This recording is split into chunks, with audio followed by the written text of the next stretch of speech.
আপনারা ঠিকই শুনছেন, আমি বলছি ঠিক আপনারা ঠিকই শুনছেন যে আপনারা যে সমস্ত কাজগুলো করেছেন প্রত্যেকের কিছু না কিছু ভুল হয়েছে। আর সেই কারণে আজকে আমি এসেছি একটা নতুন আপডেট দেওয়ার জন্য। এই আপডেটটা হচ্ছে NH 116 যে গ্রিনফিল্ড এক্সপ্রেস তৈরি হচ্ছে বা ন্যাশনাল হাইওয়ে তৈরি হচ্ছে বা ইকোনমিক করিডোর যে তৈরি হচ্ছে, সেই ইকোনমিক করিডোর বা NH 116 এই রাস্তাটার এক নতুন আপডেট দেওয়ার চেষ্টা করব। শুধু এটুকু বলতে পারি। এখন প্রশ্ন হচ্ছে, হঠাৎ আপনি এইরকম ধরনের কথা বলছেন কেন? হ্যাঁ, আমাকে বলতে হচ্ছে, আমাকে এই কথাটা বলতে হচ্ছে, এই কারণেই বলতে হচ্ছে যে আপনাদের ভুলগুলো খুব সূক্ষ্ম সূক্ষ্ম রূপে ধরা পড়েছেন। যারা যারা পেপার জমা দিতে গিয়েছিলেন তারা অধিকাংশ ঘুরে এসেছেন।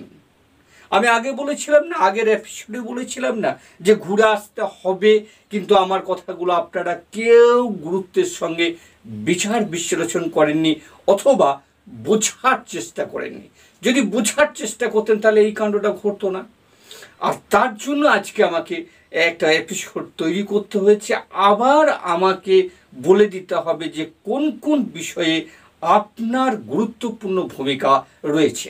চলুন আমি সেই বিষয়ে একটা তাৎক্ষণিক একটা নতুন কিছু বলার চেষ্টা করি। যেটা প্রথম থেকে আমি বলার চেষ্টা করছি সেটা হচ্ছে, আপনাদের কাগজপত্র যে সমস্ত ভুল ভ্রান্তি হয়েছে সেগুলোকে চোখে আঙুল দিয়ে আমি দেখিয়েছি। আর একবার দেখিয়ে দিচ্ছি যে আপনারা বিভিন্ন জেলার আর যে কেন্দ্রে আপনারা যাচ্ছেন, ন্যাশনাল হাইওয়ে যে জায়গায় তাদের অফিস তৈরি করেছে সেই জায়গায় আপনাকে যেতে হচ্ছে আপনার জমির উপর দিয়ে NH 116 যে রাস্তাটা যাচ্ছে তার কাগজপত্র বা ডকুমেন্টস জমা দেওয়ার জন্য। এইটা হচ্ছে মূল বিষয়। তাহলে সমস্যাটা কোথায়? আপনার জমি আপনি কাগজপত্র জমা দিচ্ছেন।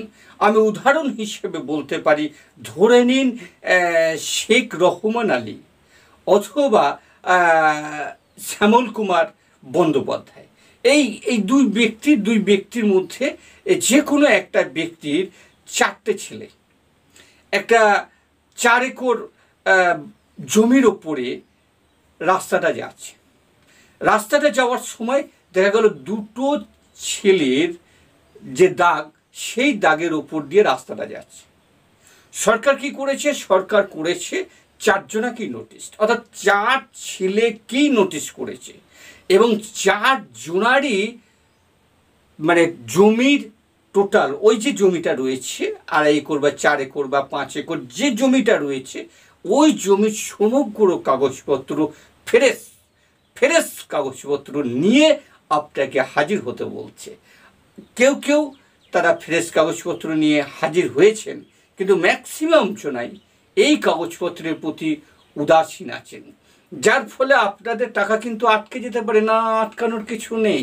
আপনারা কখনোই ভাববেন না যে সরকার এসে আপনাকে টাকাটা দিয়ে যাবে।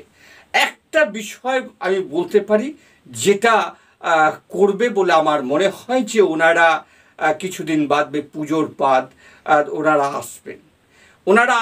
কোথা থেকে আসবেন? হয় খড়গপুর থেকে বর্ধমান হয়ে মোরগ্রাম যাবেন, অথবা মোরগ্রাম থেকে বর্ধমান হয়ে খড়গপুর যাবেন। বিভিন্ন ডিস্ট্রিক্ট ওয়াইজ, বিভিন্ন ব্লক ওয়াইজ, বিভিন্ন অঞ্চল ওয়াইজ, বিভিন্ন মৌজা ওয়াইজ ওনারা আসবেন। স্থানীয় কিছু মানুষকে নেবেন, আপনার জমির কাছে যাবে। সেখানে যদি কোনো অবজেকশন না থাকে, নো অবজেকশন কাগজে হয়তো ওইখানে সই করাতে পারে, হয়তো ওইখানে আপনাদের কিছু ফয়সালা করে দিয়ে সমানভাবে কিছু না কিছু ব্যবস্থা আপনাদের কাছে এসে করবে। আমি আসছি আবার নতুন এপিসোড নিয়ে, সেখানে আরও কিছু আপনাদের ভুল আছে, সেই ভুলগুলোকে দেখি কি ভুল আপনারা করছেন, সেই ভুলগুলোকে ধরিয়ে দেওয়ার জন্য আমি আবার একটা এপিসোড নিয়ে আসছি। ভালো থাকুন, সুস্থ থাকুন।